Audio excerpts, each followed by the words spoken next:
Hello everyone and welcome back to the channel. I received an order from one of my friends. The idea was to create a series of decorative wall pieces with real depth.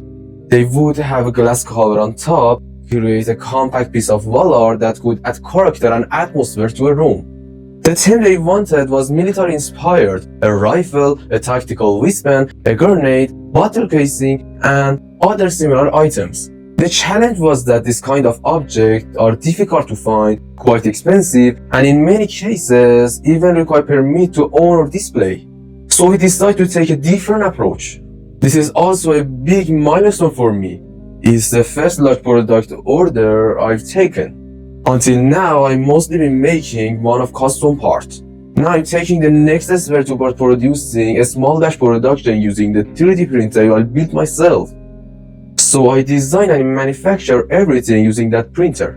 I gathered inspiration for several websites, creating the necessary 3D printer model and prepared them for printing. Once the project is finished, I'll definitely share a final photo with all of you. I think it's going to look amazing.